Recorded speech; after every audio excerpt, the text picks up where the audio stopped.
Salts. जब भी कभी स्ट्रॉन्ग एसिड और स्ट्रॉन्ग बेस एक दूसरे से क्या होता है मिक्सअप होता है तो उसका पीएच वैल्यू जो होता है 7 हो जाता है, जिसके कारण क्या होता है वो न्यूट्रल बन जाता है। जब भी कभी स्ट्रॉन्ग होगा, स्ट्रॉन्ग बेसिक होगा और स्ट्रॉन्ग एसिडिक कोई भी नेचर का सब्सटेंस होगा, जब दोनों को मिलाओगे तो एक साल्ट बनेगा। वो जो साल्ट बनेगा उसका पीएच स्केल क्या हो जाएगा, 7 हो जाएगा। और दूसरी बात है कि जब भी कभी कमजोर टाइप का भी हो, अगर वीक एसिड होगा और वीक बेस होगा तो भी क्या हो जाएगा, उसका पीएच वैल्यू 7 हो जाएगा। क्योंकि कमजोर कमजोर क्या कर देता है, कोई भी प्रभाव नहीं डालता है, और मजबूत मजबूत भी क्या करता है, प्रभाव नहीं डाल पाता है। क्योंकि दोनों का जो पावर है कि सेम बेसिस पर, इस वजह से नहीं प्रभाव डालने का क्या होता है, उसका पीएच वैल्यू 7 हो जाता है। जैसे एग्जाम्पल के तौर पर NaCl और दूसरा है कैल्शियम सल्फेट। और उसी तरह से बात करते हैं एसिडिक साल्ट की बात करते हैं।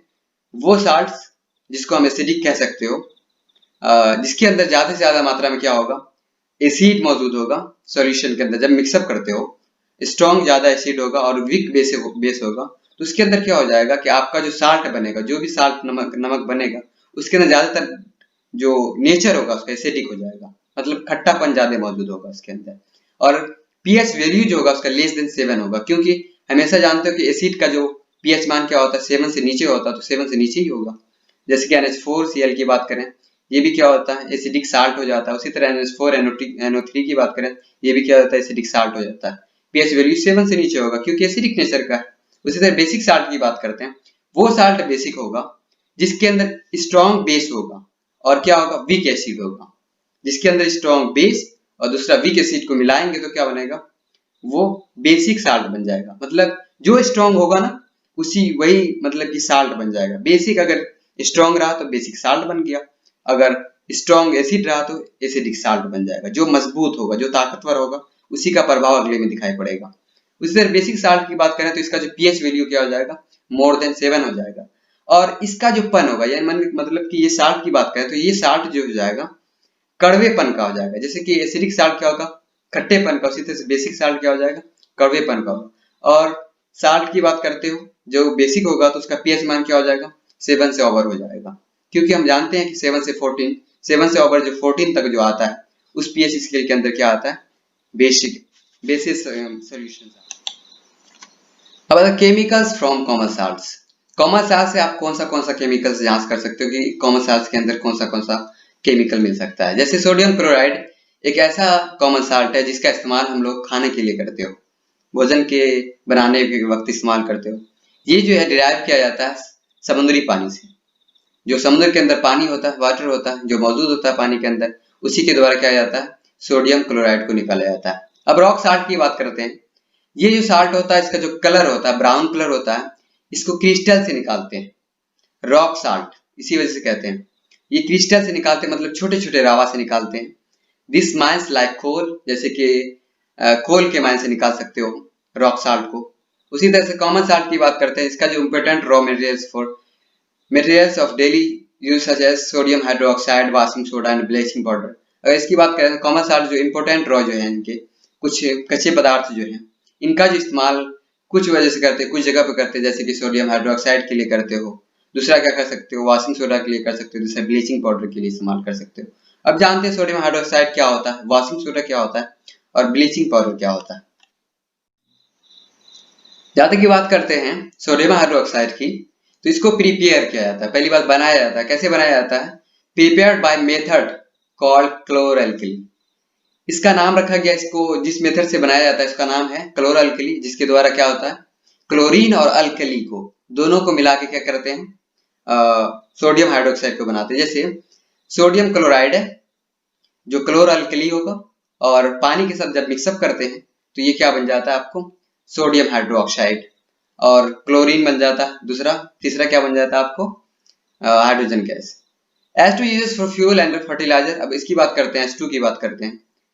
सिंपल है ये, जिसकी बात कर रहे थे, सोडियम हाइड्रोक्साइड कैसे बनता है।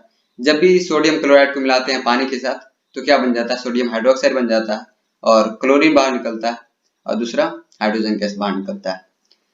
क्लोर अल्कली इस वजह से करें कि इसके अंदर क्लोरीन भी मिला हुआ, दूसरा क्या मिला हुआ, अल्कली भी मिला हुआ। जैसे कि सोडियम हाइड्रोक्साइड एक अल्कली मेटल्स है, जो क्या है, बेसेस है, अल्कली आ गया। और दूसरा क्या है, क्लोरीन। ये दोनों चीज मिक्सअप करके बन जाता है, इसलिए इसे क्लोरो अल्कली कहते हैं। और हाइड्रोजन गैस का अगर इस्तेमाल की बात करें तो इसका इस्तेमाल किया जाता है फर्टिलाइजर के अंदर। और दूसरी बात, क्लोरीन का इस्तेमाल की बात करें तो इसका इस्तेमाल वाटर ट्रीटमेंट के लिए किया जाता है। जैसे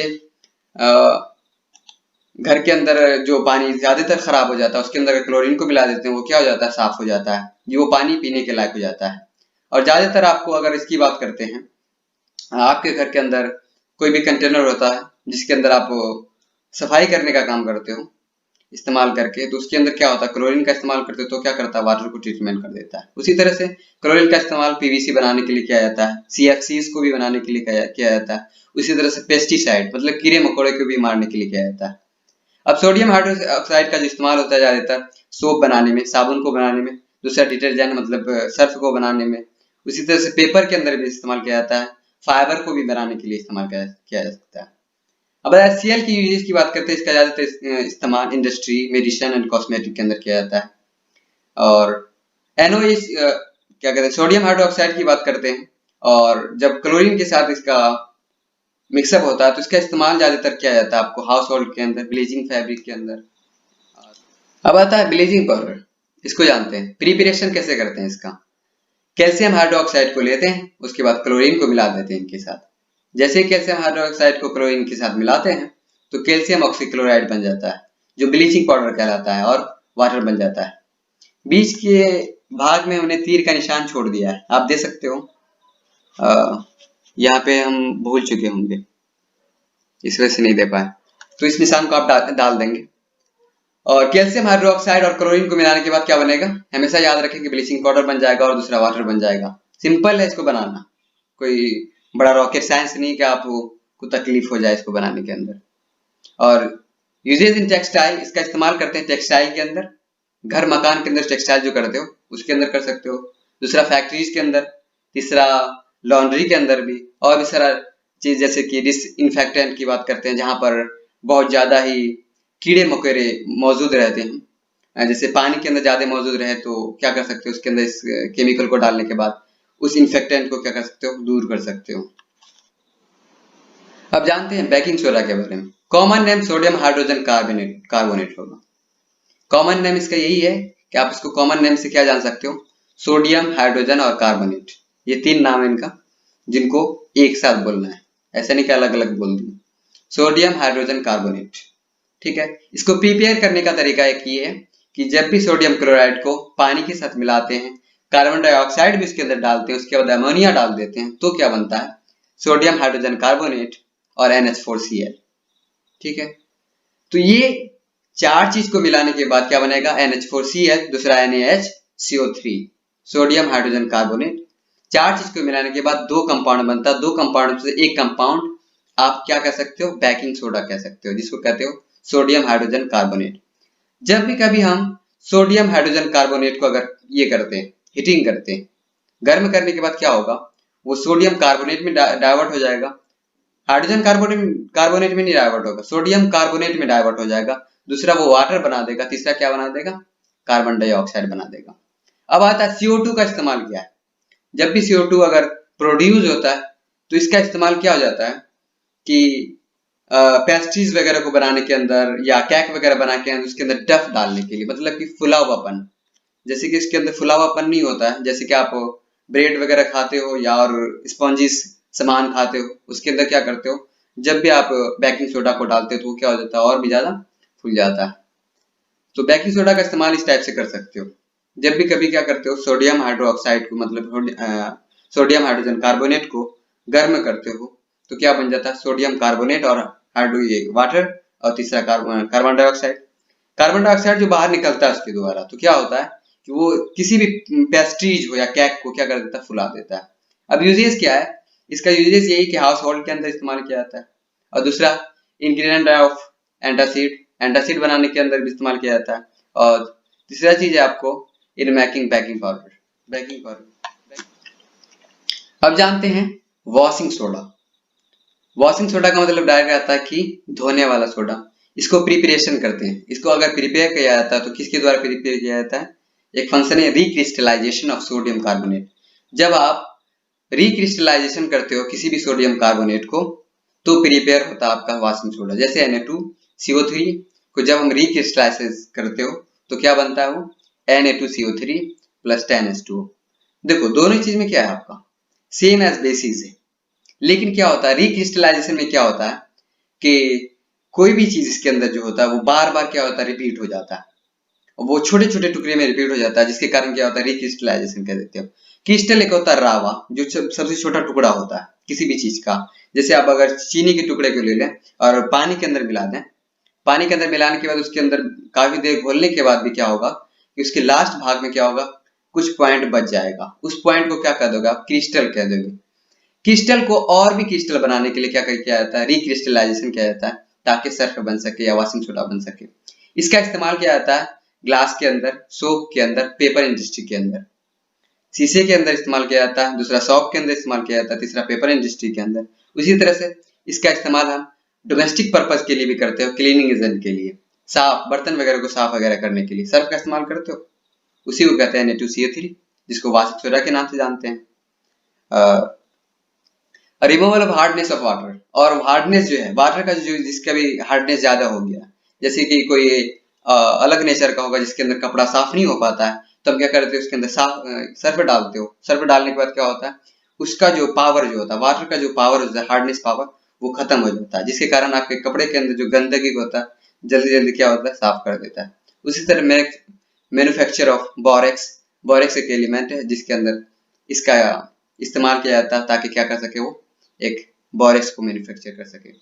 अब जानते हैं वाटर ऑफ क्रिस्टलाइजेशन क्या होता है। Water of crystallisation simple way में आपको बताने की कोशिश करते हैं कि वाटर ऑफ क्रिस्टलाइजेशन उसके कहते हैं जब भी कभी आप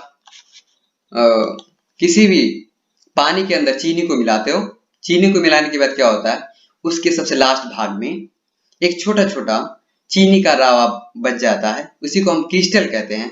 वाटर का क्रिस्टलाइजेशन की अगर बात करते हैं उसी टाइप का रावा छोटा छोटा बूंद बूंद पानी का टुकड़ा हो जाना किसी भी केमिकल के अंदर वाटर क्रिस्टलाइजेशन कहलाता है। इसके अंदर क्या होगा कि फिक्स्ड नंबर ऑफ वाटर होगा, मॉलिक्यूल्स होगा, जिसके अंदर एक फार्मूला यूनिट ऑफ साल्ट होगा, मतलब कि जिसके अंदर अगर 1 ग्राम अगर हम साल्ट लेते हैं उसके अंदर 6 ग्राम क्या मिलाते हो पानी मिलाते हो, जब दोनों को मिक्सअप करते हो तो वो क्या होता है उसका जो पानी का जो अवशेप बनता है क्रिस्टलाइजेशन फॉर्म में बन जाता है, मतलब वो छोटे छोटे टुकड़े में डाइवर्ट हो जाता है वो पानी।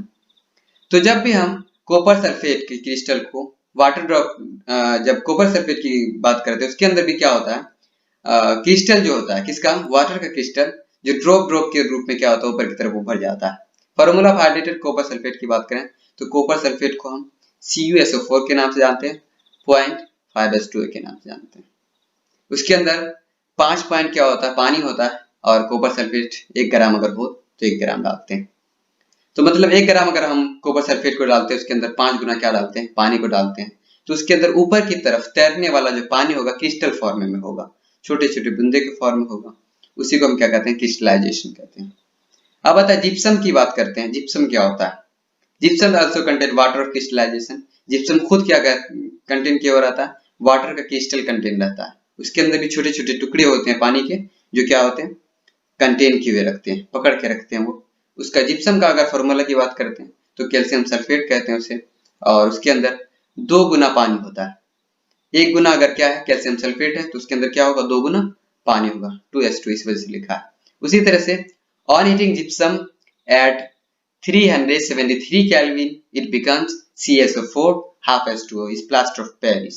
जब भी कभी आप जिप्सम को 373 डिग्री केल्विन स्केल में आप अगर गर्म करते हो तो कैल्शियम सल्फेट जो है उसके अंदर हाफ अगर पानी मिला दे तो हाफ फुल नहीं, अगर 1 ग्राम आपका अगर कैल्शियम सल्फेट है तो उसके हिसाब से आपको हाफ क्या डालना है पानी डालना है।